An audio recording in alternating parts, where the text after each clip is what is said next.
There have been a lot of dumb moves in NBA history. Even this season, we saw the Lakers trade for Russell Westbrook, and now they ended up missing the playoffs, and Russ had his worst season in over a decade. Rewind a bit, and you see some teams trade away their entire futures for a fraudulent chance to win a title. You really think an old Kevin Garnett and an old Paul Pierce with a regressing Darren Williams and some supporting pieces would win a title? Of course not, but the Nets somehow did. And these are the 10 dumbest moves ever made in NBA history.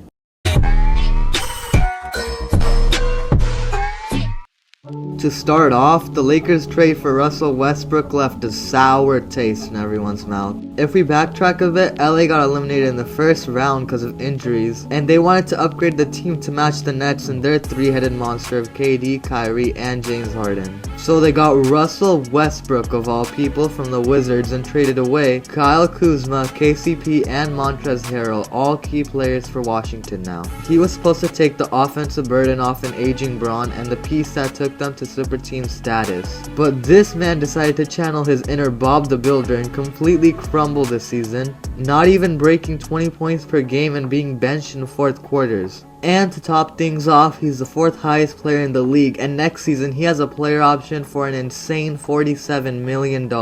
And he's probably gonna take it since he's not getting any more money if he declines it, so the Lakers are stuck with him. It looks like the Lake Show's just gonna have to run it back with Russ, and looking back, this was a horrible decision. Just like if you don't subscribe to the channel, then Russ is gonna go to your house and smash your windows with bricks. Yeah, it ain't a hard decision. Please subscribe!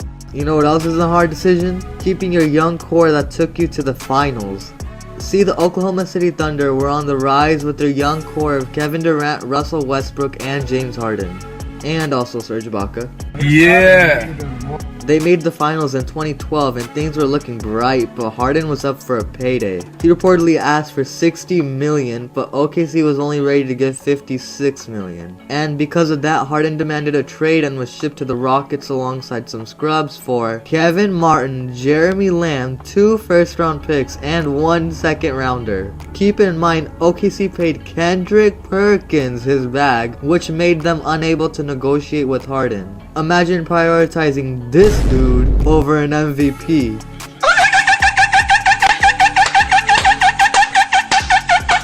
Harden immediately broke out and became an MVP candidate while OKC slowly fell apart, and now they're out here tanking because they fumbled this core they very well could have had a dynasty with. And if we go back more than 60 years from this, the Celtics had their eyes locked on an all-time great. This man, Bill Russell. Now Russell was fresh off 2 NCAA championships and he was drafted 2nd overall by the St. Louis Hawks. Boston GM Red Auerbach wanted Russell so badly that he made his team owner literally have his famous ice show in Rochester for the Royals not to draft Russell 1st overall as a deal. Damn, that's how you know he wanted that man. But see, back in 1956, St. Louis was a pretty racist city, and they definitely had a preference for Caucasian players. Auerbach knew that and purposely offered St. Louis a white player in Ed Macaulay and the draft rights to another white player in Cliff Hagan. Now, granted, both dudes combined for 6 All-Star appearances, but Red Auerbach really just finessed the Hawks for being racist. Meanwhile, Bill Russell and company ran the greatest dynasty in NBA history, winning 11 championships in 13 years and going for 8 straight at one point. Damn! On the other hand, the Hawks haven't even reached the finals ever since 1961, while the C's are the most accomplished team ever. Talking about trading picks, the Clippers in 2010 were excited to acquire a piece to put along their core of Eric Gordon, Blake Griffin, and DeAndre Jordan. So they make a trade with the Cavs to get Mo Williams and Jamario Moon, and gave up Baron Davis and a 1st-round pick. Now this seemed like a win for the Clippers since they got rid of Baron Davis's huge contract, but giving up that 1st-round pick soon became a mistake. They were horrible in the 2011 season, which meant that they had a top pick in the NBA draft. But that pick wasn't even theirs, it was Cleveland's now. Man, I'm dead. And that pick became Kyrie goddamn Irving. The greatest ball handler of all time, champion, flat earther himself was just given to the Cavs like that. He won Rookie of the Year and became good enough to where LeBron came back to Cleveland to go win a championship. Meanwhile, LA never got to the conference finals with that core, and having Kyrie would have changed so much for them.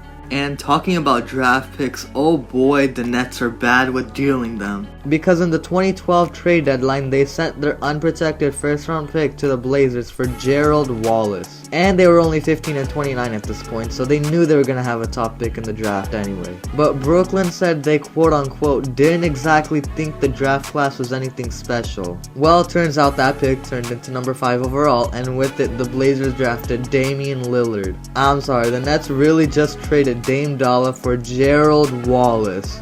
Boy, ain't no way, boy. Boy, ain't no way, boy.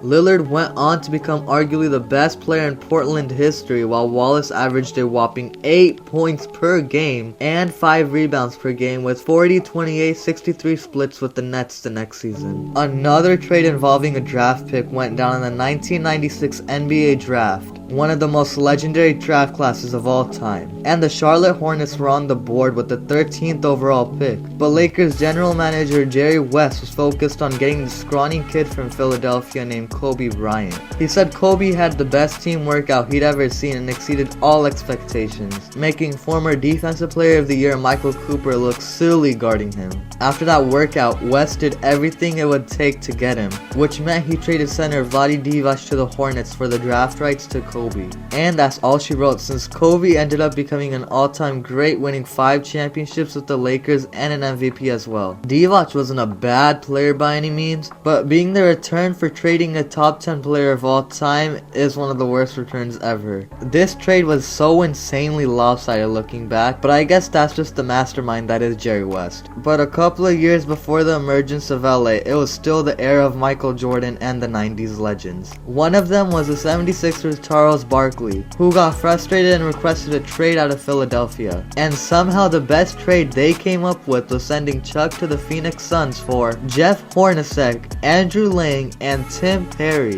That is highway robbery if I've ever seen it. You're telling me that the Sixers just traded their franchise cornerstone that was their only bright spot for a decent third option and 2 guys that I've literally never heard of. Well, Barkley went on to have his best year in Phoenix, winning the MVP over MJ of all people and making it to the NBA Finals and pushing the Bulls to 6 games. And Philadelphia was basically stuck as one of the worst teams in the league until AI showed up half a decade later. And around that point in time, the Milwaukee Bucks had the 9th pick in the 1998 NBA draft. They needed a big man badly, so they drafted German power forward Dirk Nowitzki. But their eyes were on a much bigger target, 6th overall pick Robert Traylor, a big chunky player that had a body ready for the NBA. This was way opposite from Dirk, who had a slender frame like a KD or Giannis in their rookie seasons. So for Milwaukee, the choice was easy at the time. On draft night, the Bucks traded Dirk and number 19 overall pick Pat Garrity to the Mavericks for Robert Traylor. Well,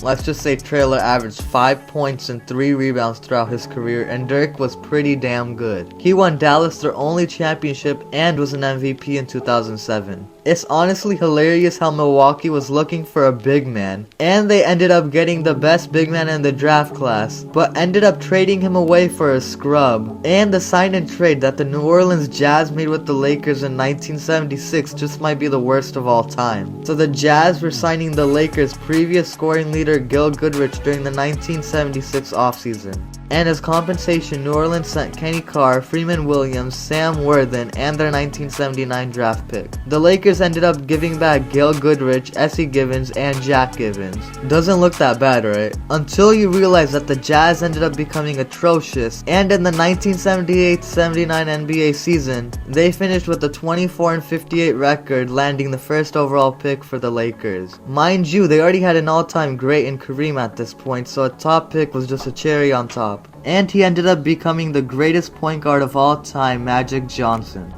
Damn, I messed up. Magic ended up snagging 5 rings and 3 MVPs, while the Jazz have never won a championship in franchise history. Pretty sure getting Magic would have been a good idea. Another good idea is letting 2 of your aging vets go for a haul of assets for the future. Because that's what the Celtics did in the 2013 NBA draft, where they traded Kevin Garnett, Paul Pierce, Jason Terry, and DJ White to the Nets for Chris Humphries, Gerald Wallace, Marshawn Brooks, Chris Joseph, Keith Bogans, and a bunch of draft capital. Now, Brooklyn was looking to make a super team in 2013, and they already had all-stars Darren Williams and Brook Lopez, and certified bucket Joe Johnson. Plus, that draft capital was Brooklyn's 2014, 2016, and 2018 first round picks, as well as a pick swap in Boston's favor in 2017. And oh boy, 2014 became James Young, 2016 became Jaylen Brown, 2017 became Jason Tatum, and 2018 was traded to the Cavaliers in the trade for Kyrie Irving.